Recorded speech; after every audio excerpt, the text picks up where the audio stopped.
me? Okay, great.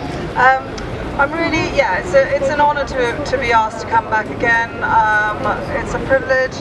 Thank you, Michael, my lovely assistant, for holding the microphone. Just also want to say I'm completely in awe of everyone today, to the organisers. The work never ends, but you're definitely making it easier. Whenever I give a speech, I always talk about the climate and the planet that we're living on. You can't deny that we are in an emergency, and this relates directly to animals. It couldn't be closer linked, but I don't think that link is made clearly enough. We now know that the Earth is already past safe limits for humans and most animals. We know that global heating is driving billions out of the precious climate niche in which we have managed to exist comfortably for thousands of years. This world is on track for 2.7 degrees. This is catastrophic. Every decision we make today has to be made in the light of that truth. 2 billion people will live in average annual temperatures above 29 degrees centigrade. We haven't experienced that before. This is unprecedented territory, and we're already seeing the impact. In the past 6 months, and I'm always stunned at how little this is covered in the news, 43,000 people have died of starvation in Somalia. Half of those are children. In the past few months, because of droughts that have been directly caused by the climate emergency, 43,000 people have died. And that figure is not going to go away, it's only going to go up. And then hand in hand with this, we are now in the headlong into the 6th mass extinction. We have pillaged the land to the extent that even without the climate crisis, we would no longer be able to sustain life on this planet. And if anyone wants to know what a mass extinction looks like, it looks like death. Scientists are currently reporting increasing incidence of something terrifyingly called as the mass die-off. This is where we get thousands of animals dropping dead for no apparent reason. The loss of over 450 elephants in Botswana, 18,000 migratory birds dead in India, 350 penguins in Argentina, hundreds of emaciated grey whales along the Pacific coast, 99.9% of Spain's fan mussels, 5,000 dead red-winged blackbirds rained down from the sky in Arkansas, 45,000 flying foxes hung from trees, lightning struck down a huddle of 300 Norwegian reindeer. These events are going to be more common as heat waves, droughts, disease outbreak, storms, fires and other environmental disturbances grow more frequent. And if you think this is all happening on the other side of the world, you're wrong. Right now, across my social media feeds, ecologists and conservationists here in the UK are raising the alarm on the dearth of insects this spring, on baby birds dying in their nests as their exhausted parents hunt for sustenance. The mass extinctions are now. Only 4% of mammals left alive today, and this is a statistic that makes everyone stop. Only 4% of mammals left alive today are wild, because what we have done to this planet. This is what mass extinction looks like. And we all know that it's not just fossil fuels that's doing this. That one of the main causes of ecological destruction is animal agriculture.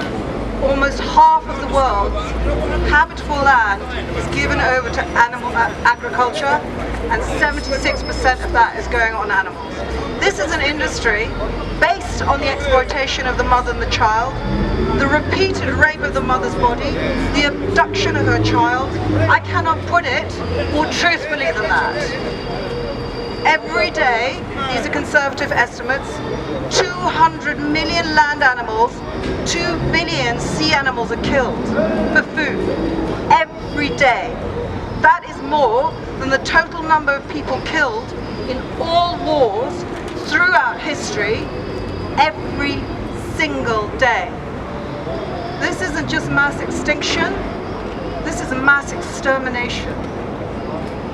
In the words of Gary Francione, think about the scale of that violence.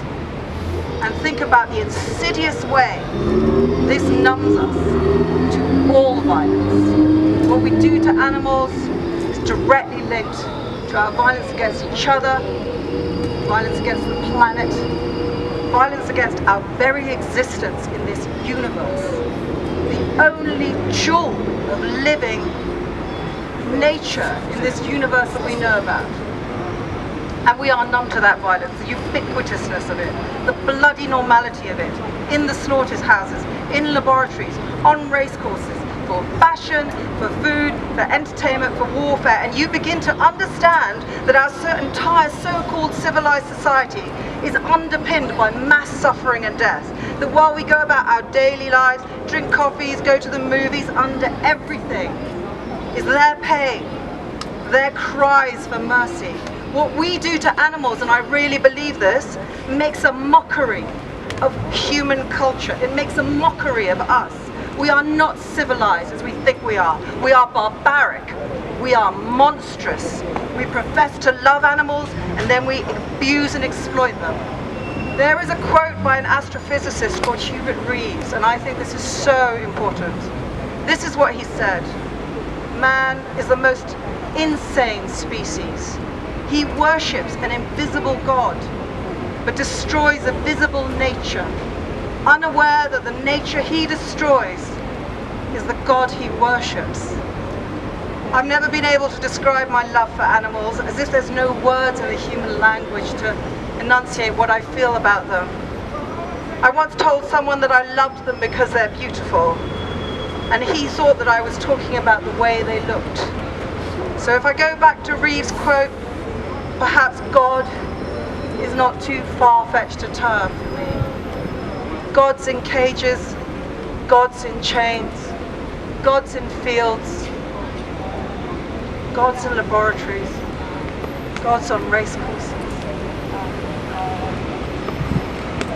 I have been in too many conversations now where people have sought so hard to keep using animals. All those reasons that they give, that we all know here: veganism isn't good for us, we're carnivores, what will happen to all the animals if we don't kill them to eat them? And I've thought, these are good people. Can't they see they've been duped, lied to, forced to deny their better selves, compelled to participate in the systemic torture and death of billions of gentle animals? Have they not seen inside the cages, the gas chambers, the tanks? And of course they have not, because massive forces of industry keep those truths hidden, because they know that if those truths are told, no one would really want to participate.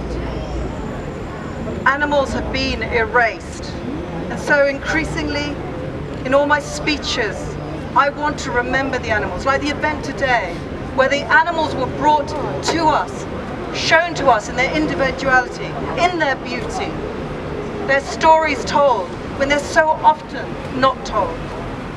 And I want to remember the beagles who were almost rescued, Love and Libby. God knows what happened to them after they were taken back. I want to remember the staffies who were shot in front of their dad, Marshall and Millions. I want to remember the 3 horses that fell at the Grand National, Dark Raven, Envoy Special, Hill 16.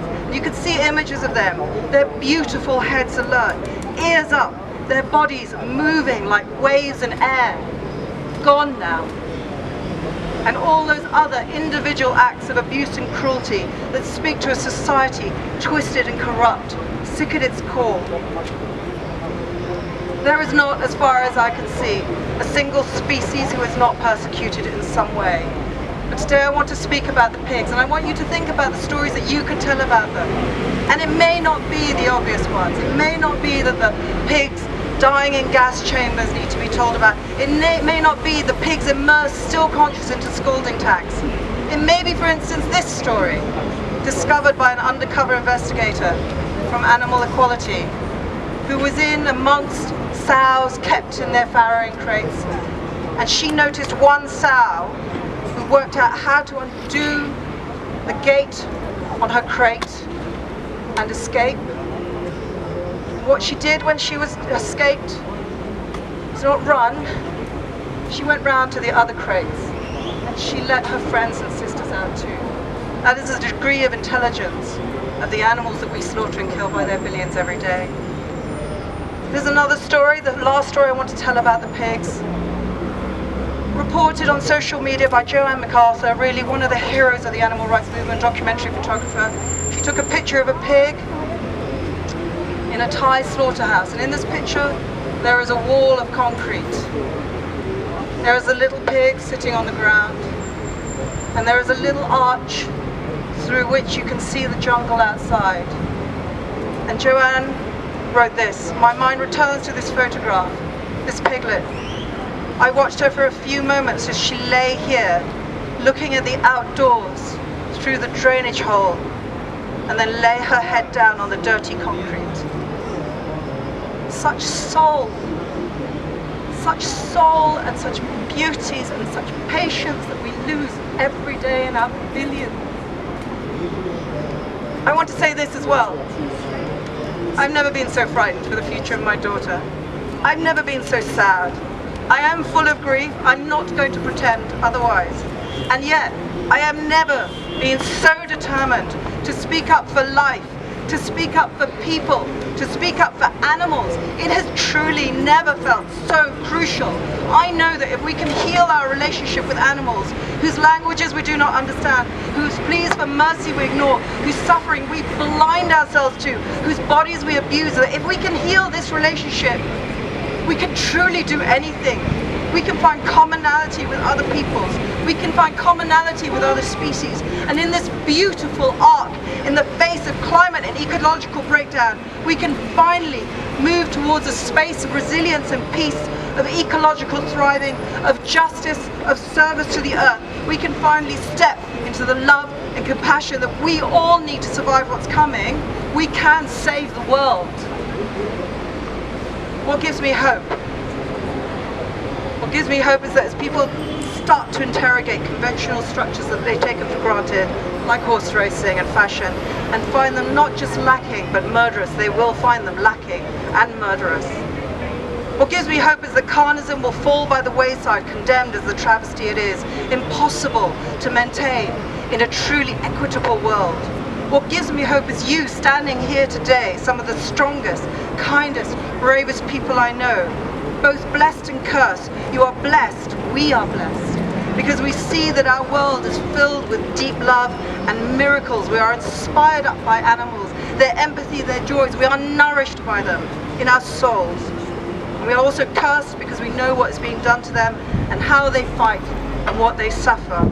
Where they hurt, we hurt. Where they cry out, we cry out. More than ever before, we must remain strong. We must come together and support each other, whatever our fight, be it racial equality, climate justice, or animal liberation.